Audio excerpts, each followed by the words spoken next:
Hi, everyone. Welcome back to the Soccer Queens podcast, where we discuss everything female athlete performance training. Today's episode, we probably should call the Basketball Queens podcast, but that's okay. What we're about to talk about applies to young girls who play any sport or do any activity. And we are going to go into the mental side of training. And I have an amazing basketball coach to high school girls, Jay Taft. Welcome to the show. Hi, thanks, Erica, for having me. So, Super so fun. excited. And I know we've done a few IG lives together. I don't think you've been on the show before. So, if you want to just give everyone a background of your playing and why you got into working with young girls today. Yes. Yeah. So I did play all the way through college. Part of the reason why I became a coach, one, I would say it's in my blood. My whole family are like coaches and teachers. So I think just by nature, it just became my profession as well. But also because of my college experience, I wanted to come back to the game in a different way. And it is part of my testimony. I did end up stepping away from the game prematurely because of some other things, but also big time mental health things that fell in my lap during those. And I just needed to step away from the game, get my mental right, find my identity, and all of those things. And because of that journey, it really inspired me to come back to sports and impact, young women today. So, yeah. Awesome. Well, let's kind of just dive into your journey through high school and college sports and just what kind of happened that made you be like, I need to really take a step back and just kind of figure things out. Was your confidence broken down? Like what was going on? Yeah, so the two main things that stuck out to me was I figured out that I had my identity too much in the game. I was a basketball player first, and then whatever second. Like literally, I was like, okay, I'm a basketball player. That's what I am. That's what I'm proud of. And I'm not saying that you shouldn't be proud of yourself for being an athlete because it is, as we all know, it's so hard being an athlete. You know, all the workouts, we're tired, our body gets sore, mentally, all those things, it's hard, but that shouldn't be your identity, right? And then the second thing was I felt a lot of pressure to prove. I just had some funny experiences in college with little politics, dealing with a few coaches, different things like that, that weren't ideal. And I just ended up being miserable during it all and like just feeling like I couldn't do anything right, even though I felt on the court I was doing things right. I was communicating with my coaches. I was like, why, in respectful ways, like, why am I not playing? What do I need to do to fit your program? Because you obviously recruited me for a reason, right? And you told me this story about how I was going to come in and be a really intricate player to your program. And now I'm finding myself being extremely just like shoved off by you. Like, why? You know what I mean? But I was always respectful. So I just always felt like I had to, prove myself, but it was in an extremely unhealthy way. And I've noticed that that's the case for a lot of players, both honestly, middle school, high school, and college now. So when you decided to just take a step back, what was the turning point for you when you got everything back on track again and you felt more like yourself again? So, gosh, I remember the reason why. Well, I guess I have to preface this first. That way it kind of ties into the story. The reason why I stepped away is actually, I remember praying that night. The night before I told my coach I'm leaving. I'm talking 2 games into the season.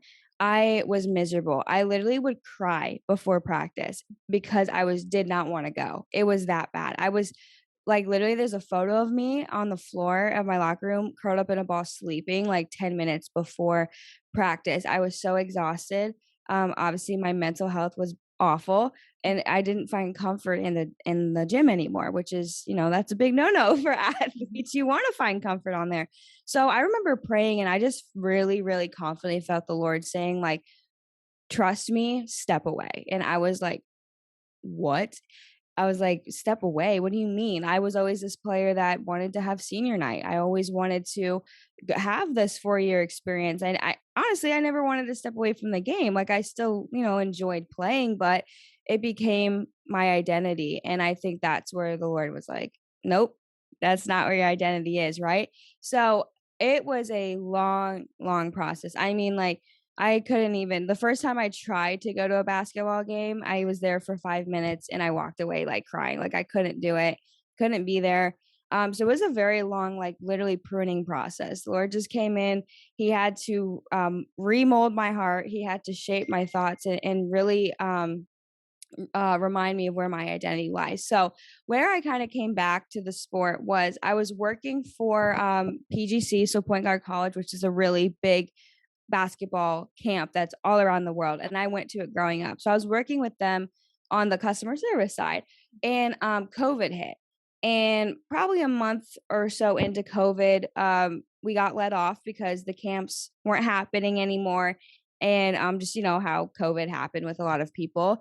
And I noticed a lot of people doing online training. Even PGC started doing. They're like, hey, how can we still train people? A lot of coaches went to that. And I know my dad, he came to me and he was like, you should do this. And I'm like, why? I'm done with basketball. You know what I mean? I'm like, in my mind, I thought when the Lord had me step away, I was like, I guess that's it. Like, I'm done. You know what I mean? Like, I went to school for film and photography. So I'm like, you know what? I guess this is my route now. I'm gonna do that. I still was on the mental health side of things and like being positivity or a lot of positivity for women, mental health, like all of these things, right? But basketball, I was like, no, that's a done deal, right?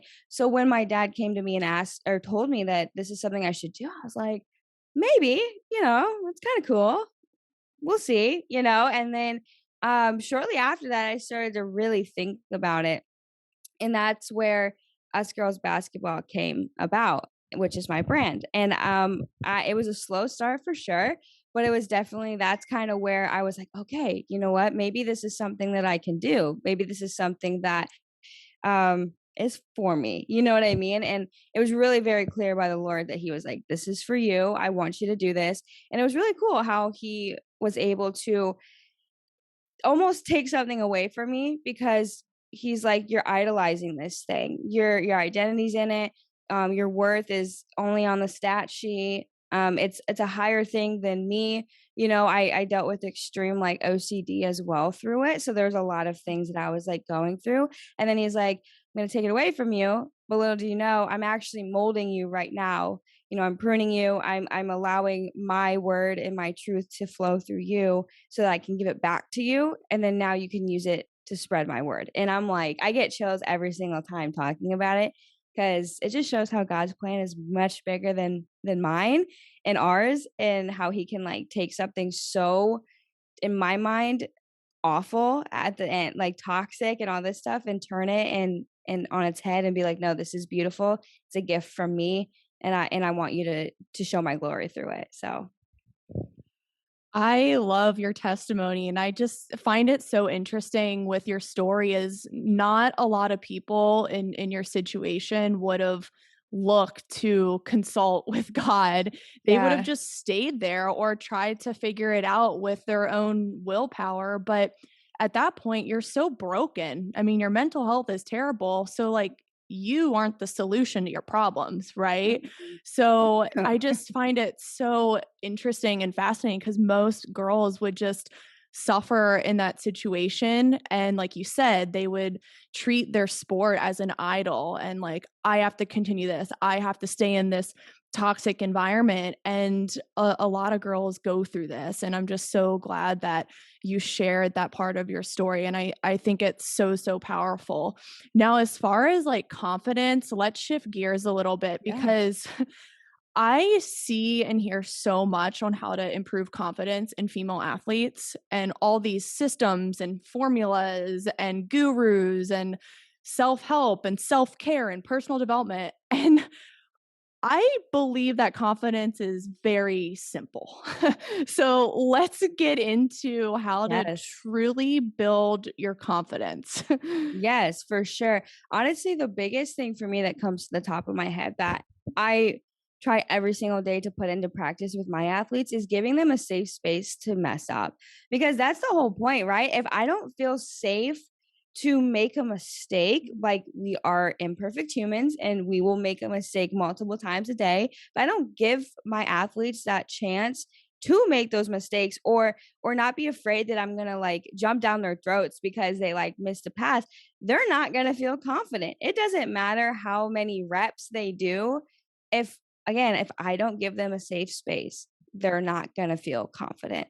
And I think that's something, especially with women athletes, you know what I mean? Because we're always kind of trying to feel confident and please, that's one of our biggest things, as Erica, as a coach, like, and as a woman athlete as well, like we always want to like please our coaches, please those people above us or whatnot. So and again, though, it is tough because parents do play a role in this, especially the area that I'm in. It's a very, very pressured filled area, both on the academic and athletic side. So it's like they're getting it from all angles, right? So I think practical practices that you could put into this is obviously reps, right? Do, like, for me, ball handling is super important. So I'm going to rep the heck out of them when it comes to ball handling, because that's important to me. And I'm going to make them feel confident doing it. If they're doing it wrong, I'm going to show them, we're going to correct it. And then I'm going to praise them right after. If they're doing it right, we're going to praise them. We're going to say, look, you're doing it awesome, even though they're hard on themselves. Another thing is, whether this is practice or games or just like random scrimmages, if your player makes a mistake, if you can during the time, call them over, just ask them what they saw. What did you see? Because it's for the athlete, right? We're training for instincts. We want to be able to make moves, make passes, shoot, a basket, all of these things, because we have instinct to do it and because we have that IQ to do it. So I want to know why you thought that, because maybe you saw something I didn't see, and being able to reassure them and then putting your coach's input in a positive way, kind of like that compliment sandwich type of thing. So right off the bat, those are two things that I try to do all the time with my athletes, and just let them know, like, it's okay. You know what I mean? Like, the things that I get on them for are like bad attitude and not hustling and just being sloppy. You know what I mean? Like, yeah, As you because come should. on. Yeah, as you should. We have a standard of excellence here, right? So I need you to kind of get your butt in gear. But, if you're making a mistake by going hard, why should I get mad at you for that? You know what I mean? I want to know why you made that mistake. And then that helps me as a coach. Okay, why did you make that mistake? What did you see? Then that helps me be able to coach and correct that a little bit better. So yeah, those are some things on the top of my head. I like that you mentioned the skills piece of confidence, because I see a lot of girls jump to like the icing on the cake, like, oh, I'm going to improve confidence by positive self-talk and affirmations. And I'm like, well, if you're not skilled, then you can't affirm your way out of this, right? Yeah. It's like, if I go snowboarding for the first time, I'm not going to go to the top of the mountain on a black diamond and be like, I am a great snowboarder, when I'm not competent. So, I mean, it's true. It's like people need to look at the root of the problem, and the root of the problem starts with the competence with those skills. Like you said, Yeah. getting the reps in, working on your free throws, working on your dribbling and your ball handling. Start there first. Yeah. Now, I will say, if we have a player on the other end who is doing all the reps and they can't execute in a game, how do they gain confidence in that pressure situation then? I think it comes to the player. I think you need to know your personnel. You know what I mean? Sometimes it's sitting and down and talking with them. Sometimes it's, like you said, affirmations. Like, what can we do for you that works for you? Because some people want to be just a high five. Sometimes they want, okay, high five, you got the next one. Some people want affirmations. They want to be told it's okay, or told, or even kind of like some athletes want to be kind of told off because it motivates them or whatnot. But I think, again, that allowing them to mess up space is what is needed, and that's in practice, right? Or that's in setting up scrimmages, or that's in 1v1 play, 3v3 play, right? Allowing them to not feel this pressure of a full-time game, but like putting them in that situation where there is pressure, whether it's a competition, hey, first team to 3, you only get 5 dribbles. So now you got to be really, really on point with what you're doing. You know what I mean? You can't waste time. And then allowing them to mess up because that one time is going to click. And I talk about the brain all the time. I'm not any type of, brain researcher or expertise, but I just know the power of repetition and the power of feeling off and just continuing to do it and do it and do it. And then your brain finally figures out, oh, wait, this is how you do it, And I always tell my athletes to work through the messy. So it's like, you put in offense for the first time or defense or whatever, and it looks really bad. Like it looks like, whoa, is this even going to work? And it's like, trust the process, trust this messy. We're going to work through the messy and eventually it's going to come out where those habits are established, as well as, you remember the plays or whatever we're trying to accomplish. The making mistakes is just such a big one in order to boost confidence, because no one got confident by just being comfortable or being in this safe environment. You kind of have to like put yourself in there, and the 1v1s, 3v3, small sided stuff, that's really good for high pressure, playing quicker, reacting faster, and just getting a stimulus that's greater than match day. That's essentially what it comes down to. So I love that you said, hey, you need to put yourself in a tough environment. Otherwise you're not going to learn how to maneuver this and to Yeah. navigate. So that's really good. So what about purpose? Because this is not something that's touched on a lot. A lot of people are like, follow your passion, but no one's like, follow your purpose. So why is it Yeah. important to have purpose or that faith in your sports career? For sure. And it comes down to identity. I always say that identity, never place your identity in something that can be taken away from you. Mhm. Your sport. How many times have you seen athletes get a season ending injury or career ending injury? And it's like this, it's like a snap of the finger, your season's done. You can't do anything about it. Now, what do? You know what I mean? So that's to why, also part of it, why the mental health aspect, the identity part, all of this stuff is so important to me, is because I have been surrounded by multiple teammates and multiple other athlete friends that have been injured, and or just their mental health was so bad, but their mental health became really, really bad, and it was sad because of an injury, because they couldn't play. So what is my worth, right? So Mhm. that was like something that was so important to me going off of that. So understanding that you are first and foremost a child of God first, right? Then you're a person, after that, with all this purpose, all of this thing that the Lord has blessed you with,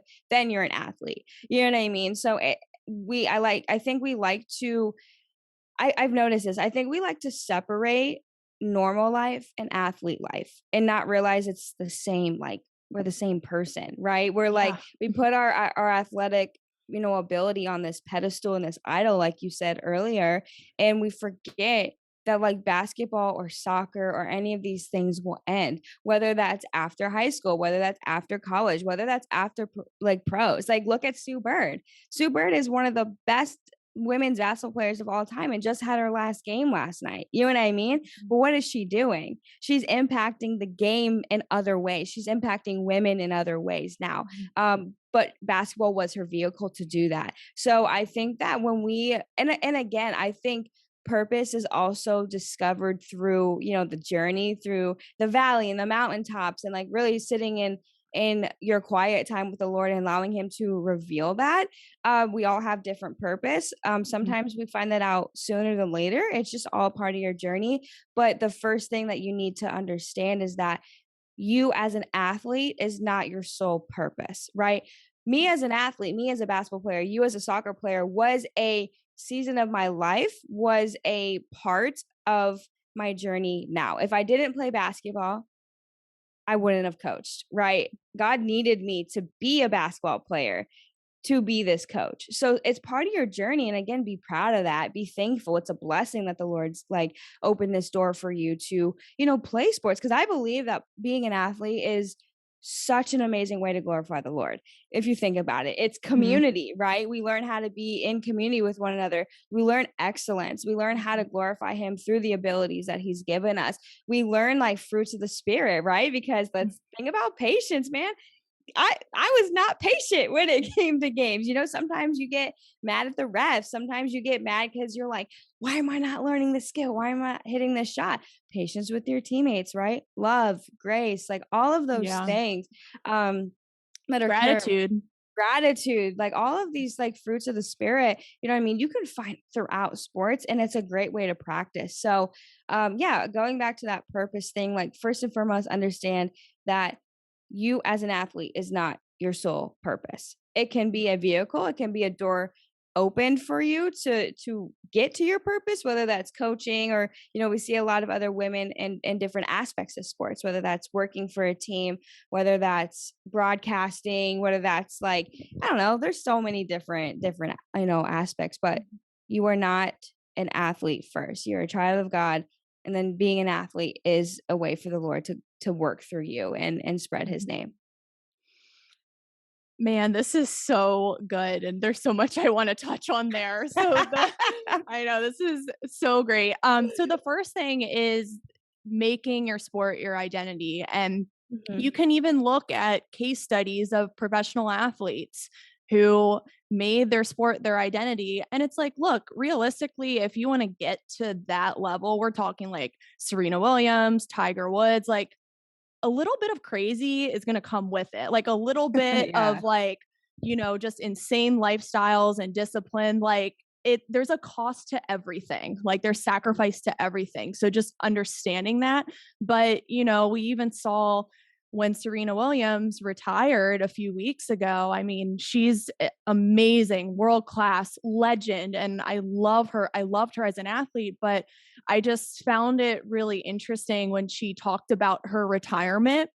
She came off kind of resentful and bitter that she was no longer a tennis player, and kind of like shaming that she was going to be a mom. And I'm like, that's not a bad thing. Like, that's great that that's going to be your new path. And Mm. there's, yes, you were a great tennis player and there's value in that, but there's also a ton of value in you being a mom. And like, we don't need to berate that at all. So I just found that super interesting. And a lot of these professional athletes go through that because they put all their eggs in one basket, and they were treating their sport as an idol, and they weren't seeking approval from something greater than themselves. And that's really what purpose is. I mean, whether you believe in God or not, you have to have that purpose where it's greater than you and your identity, and you're doing it for service. And like you said, Jay, the community aspect, the patience, the grace, the discipline, being able to work with other people, it's just,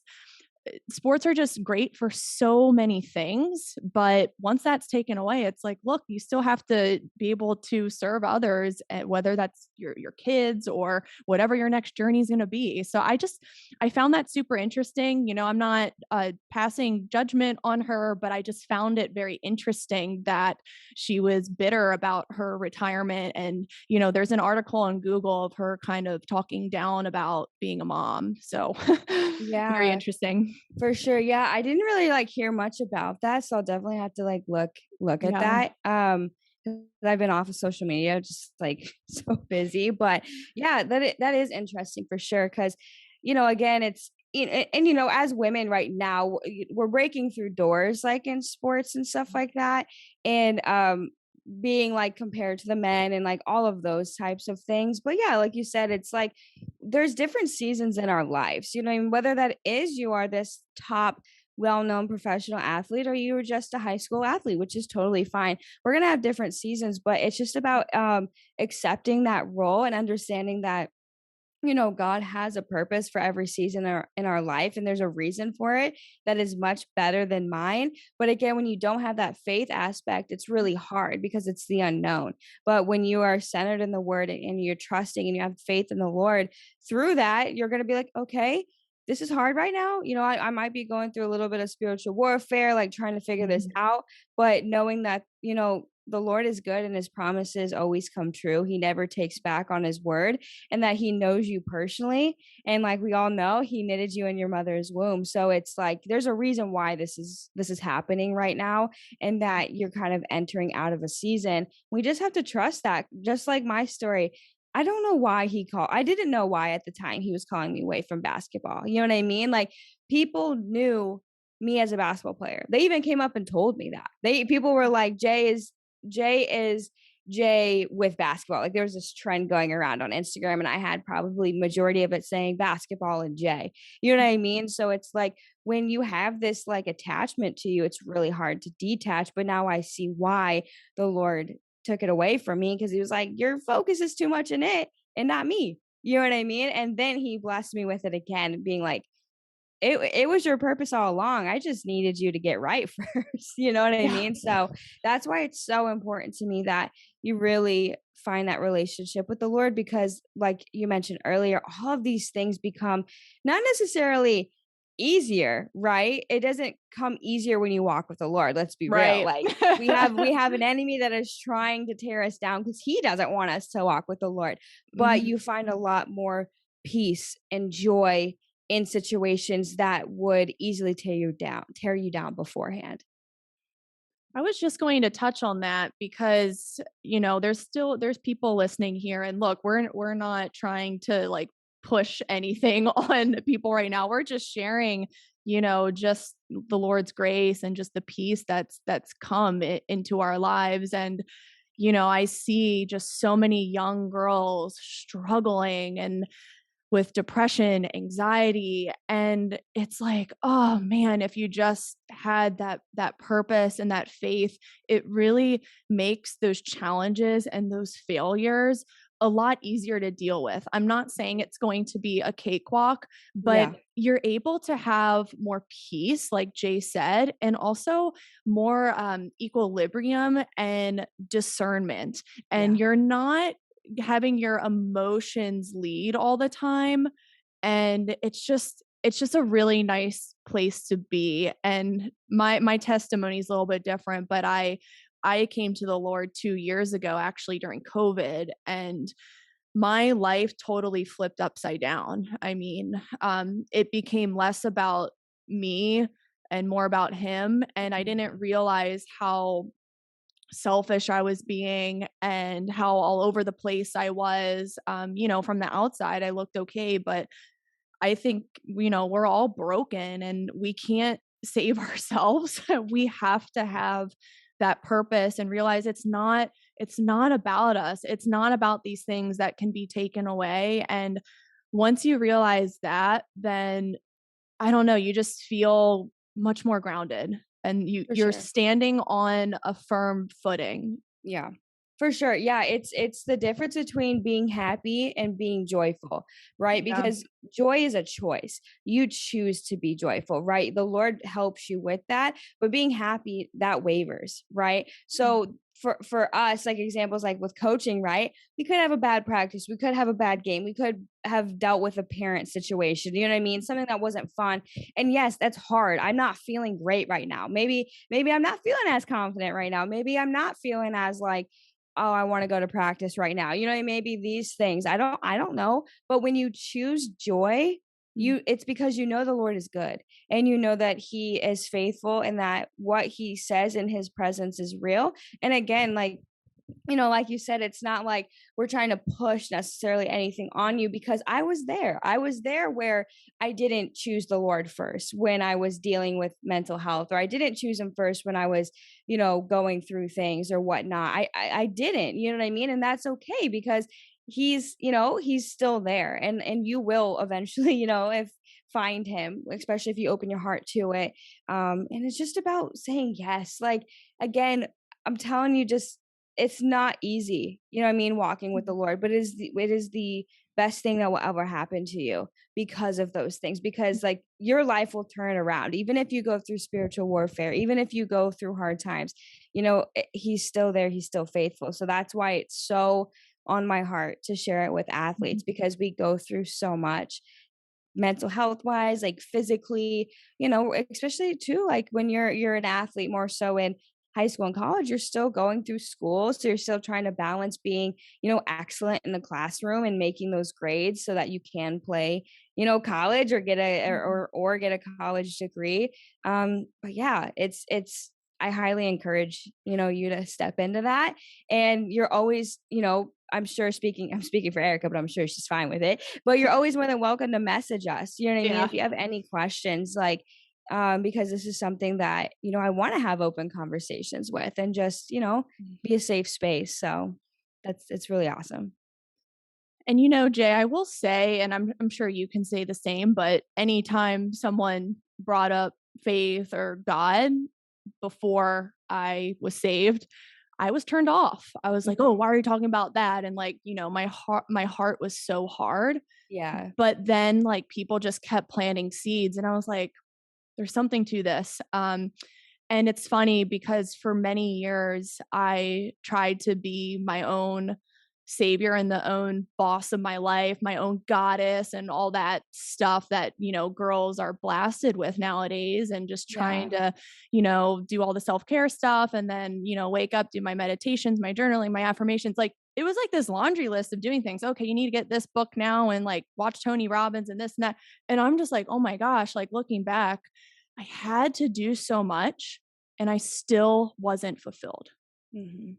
And I see the same culture being pushed onto youth female athletes. Oh, you need to do this program or hire this guru or buy this. And it's like, wait a minute, like you don't have to do much when you follow God and it's available to you. It's free. Yeah.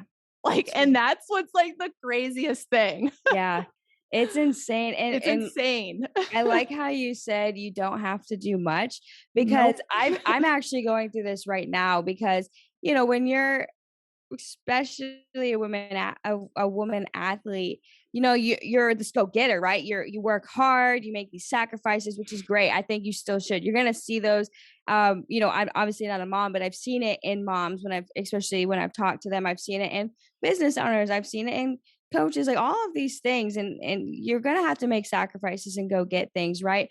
But it's so crazy that when you operate in your purpose and you operate just by like listening to the Lord, whether that's spending 5 minutes with him or an hour with him a day, things just happen.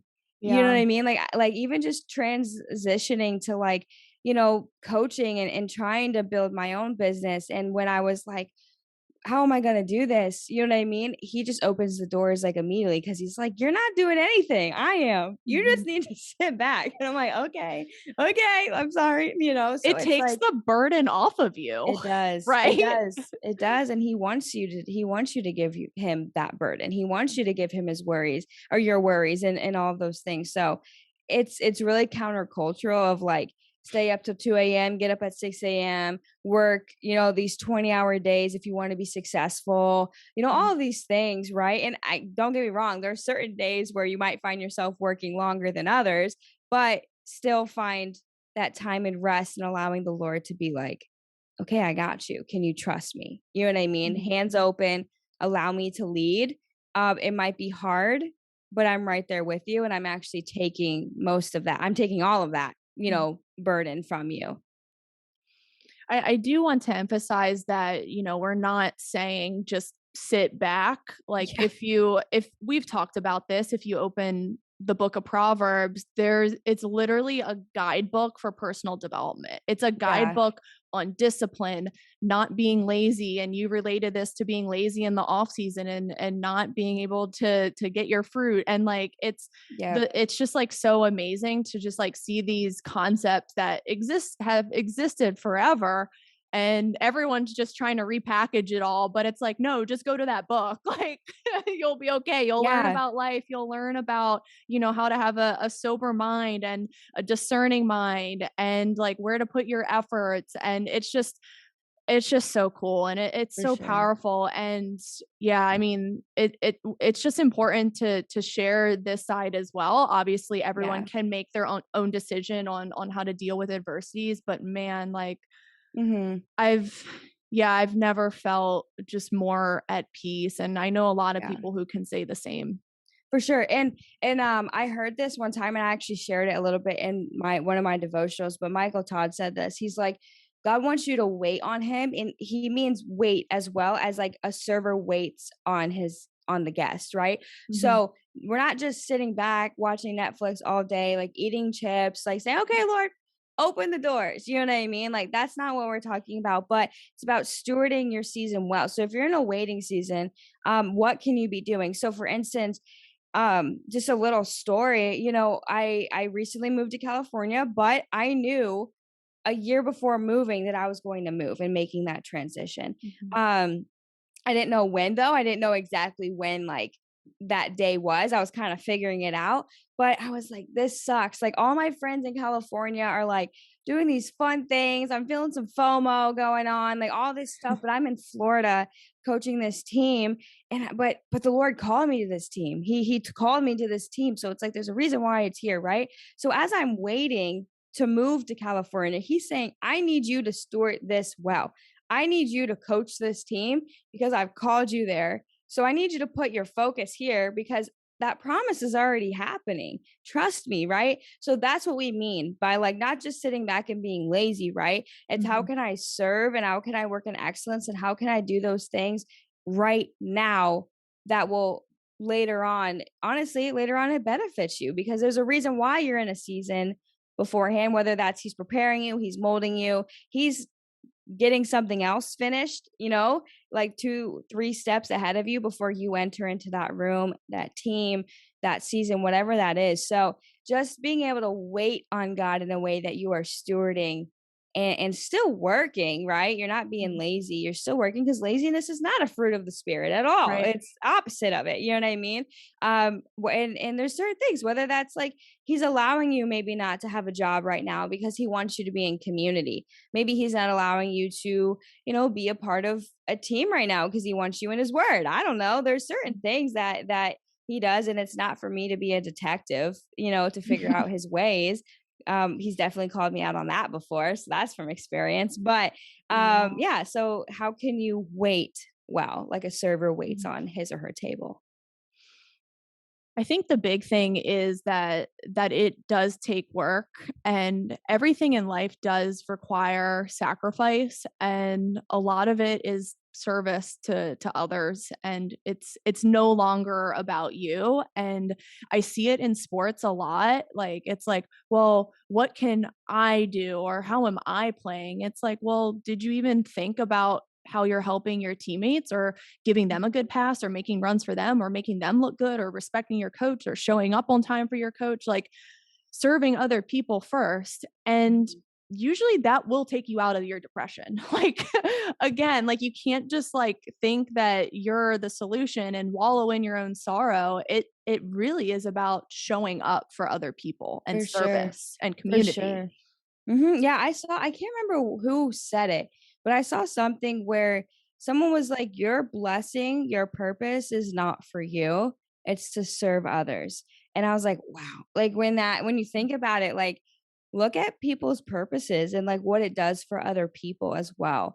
And like you said, if you can have that servant heart, understand like I've already been blessed to bless others. You know what I mean? And that's like allowing the spirit to move through you and move in that way if you allow that and have that heart posture, but it's really cool. Yeah, you're right. Being able to serve people really helps when you can take that like kind of burden and all that stuff off and be like, you know what? I'm not feeling great today, but let's go serve somebody else. That's the act. And that's we see this all the time with being like coaches and stuff and like training people, on the side outside of like, your team aspect. Because there's a girl that I train and I've said it from day one. The Lord has blessed her with the gift of joy. Like she just brings so much joy and she's 11 years old. She's amazing. And I know I was going through it one week and just some spiritual warfare stuff and I really didn't want to train that day. You know what I mean? I was just kind of like I'd rather just I don't know, sit right here. But I prayed before and I was like, Lord, like work through me today. Like let me put myself aside so Yeah. I can serve her because she brings me so much joy. Why Mhm. should I sit there and be pity on myself when I could impact her today? You know what I mean? And bring that joy back to her like she's done for me. So that's exactly that service piece, especially in the world of sports when you are a teammate, when you are a coach, even if you're a manager on the team. That's Mhm. a service right there. You know what I mean? So, yeah, that's a really good topic for sure. Yeah, if you're ever in a rut or feeling down, you can still show up for other people. Mhm. And, you're not living on earth alone. It's all about community. You're Yeah. not here by yourself. And I think there's power in going out and being of service to other people. And, like when you're injured, you could still go to practice, you can still celebrate your teammates and cheer them on the sideline, just little things Yep. like that. Or, if you're hurt, you can help your coach like set up practice or whatever it is. I mean, it's just so nice to have a servant's heart, and that is a part of our purpose.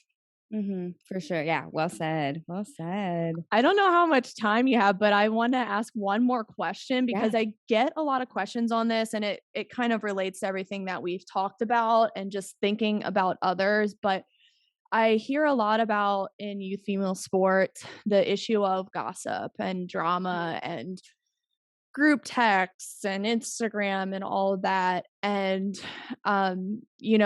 gossip is one thing that recently I've been convicted on. And you, it's just, it just like is embarrassing to me because I think sometimes you like don't realize you're doing it. And it's like, well, if the person can't be there to defend themselves, that is such a disservice because you could be completely off about who Mhm. that person is or who that teammate is. And it's awful. And it just like makes me sick to my stomach. So what are your thoughts on gossip and how to deal with it and in female sports? Yeah, it's really hard for me. There's a lot of like that last year that I had to deal with. And I mean, we ended up cutting a girl a week before season was done because that was my rule. If you're involved with drama, and I give you a grace, right? You have like a one little pass, because if it's, unless it's awful, like it's something really bad, then obviously we have, our judgment on that. But um yeah, you like setting that standard as a coach and then being able to follow through with that, because Mhm. you can't stop people because you have no control over people, right? Because I'm sure if you were to kick off a player, he or she might still be talking, right? So we can't necessarily control that, but you can control the atmosphere of the team and setting that standard, and honestly having grace for them, but calling them out when it needs to be, but doing it in a private space, going up and talking to them, because as we know, hurt people. And so sometimes a situation could hurt you. Sometimes I don't know what it is. And I get it. Like I get caught doing it as well, not meaning to, you know what I mean? You're just kind of in a conversation and you start talking and this, and you're like, wait, it's not really like super nice of me right now. How do I do this? And just establishing also that team culture. So I think it's getting worse just from a coaching perspective, because, it obviously happened when I was a player, but not as bad as what it is now. It is so bad, and it's Mhm. really sad, and not to be all like spiritual and stuff, but like as a coach, I think that we should really pray for that. Pray for those people, whether that doesn't have to necessarily be like you're physically laying hands on them and Yeah. praying for them. It's just like from the sideline, you know what I mean? Like pray for them when they don't even know you're praying for them. You know what I mean? I think there's a lot of power in that. And just like, Lord, like what's going through their mind right now? What's happening? Why are they feeling so hurt? What's going on? And I just pray that you work Mhm. through that. So, you know, it's about honestly controlling what you can control. I can control showing up to practice and being a loving coach, or having this safe space. I can control praying for them from afar. I can control going up to them and just asking like what's going on, but I can't control them pulling their phone out and sending that text. You know what I mean? And so, which is, it kind of sucks. Sometimes you wish you could. Mhm. So this drama doesn't happen, but you know, I just say nipping it in the butt, being like, look, if this drama stuff happens, you're benched. If it happens again, you're off the team. I don't know what to tell you. Like, that's not my standard here. That's not what we do. And if that's something you do, well, there's no room for that. You know what I mean? And being very clear. And it's for the most part, it does fix the problem, because they're now scared. They don't want to send that text because, oh, I don't want to get kicked off the team. I don't want to get caught, those types of things. Mhm. I love that. And I do agree that it is becoming a bigger issue because there's just like the group text, the social media, like bullying comments, all that. And, sometimes when you're hurt, okay, yeah, it feels good in the moment to gossip about someone. But in the end, you're really harming the other person if they're not there to give their word and defend who they are. So I want like female athletes listening to think about that as well. And I do want to end with just a funny story, and you'll appreciate this, Yes. Jay. So this is just hilarious because I think some people like they'll get turned off when you hear God. I mean, I used to as well. I Oh, totally for get it. sure. But For sure. so I wrote a blog a couple weeks ago, and it was called When Hard Work Doesn't Pay Off. Because Ooh, realistically, like we yeah. can check all of our boxes, work as hard as we can, be dialed in and everything. And sometimes the outcome just doesn't go our way and we still don't Yeah. make that team. And we're just like, what happened? And the truth is, we can't control outcomes. We're not genies. We're not witches. Like, we don't have that power. Like, I'm sorry, everyone. Like, you don't control your own reality. You can stack the odds in your favor. And that was the whole point of the article. And it was like, look, you can't control the outcome. You can do your best along the way. And the hard work was worth it because you learn about yourself, you learn discipline, you learn commitment and grit. And Yeah. honestly, like bad things can happen to good people. And I referenced the book of Job without saying it was Yeah. the book of Job. Yeah. And this article like went viral and everyone was Did like, "Oh it? my, yeah, they're like, "Oh my Heck gosh, yeah. that was such a good message." And I'm like, "Well, little do people know I'm literally referencing the Bible." And I just thought it Yeah. was so funny because it was like people who I knew who weren't believers, but Mhm. when you like kind of like put the message in there without telling people up front, they're like, "Yay." And I'm like, "Guys, like it's not a new message, I'm just using what God said many years ago." I love Like, it. so I just thought it was so funny. That is so great. I love that. Yeah, I actually just Yeah. finished the book of Job like a few weeks It's ago. my favorite. It's It's so so good. good. It's so good. And it is funny. That's why here, I obviously I'm very passionate about the Lord because what he's done in my life. And it's kind of this thing where like when I start talking about him, it's just like this like waterfall. Like it just keeps coming out of my mouth because I love him so much and like what he has done for me. But yeah, Mhm. like I was that person that like my mom like brought me to church when I was younger, you know what I mean? Like, Same, but she same. gave me space to build my relationship with the Mhm. Lord. So it's like there was even times I tell this story all the time because it's funny. There was like one service when I was younger that was like a baptism service. So like people were being baptized, all this stuff.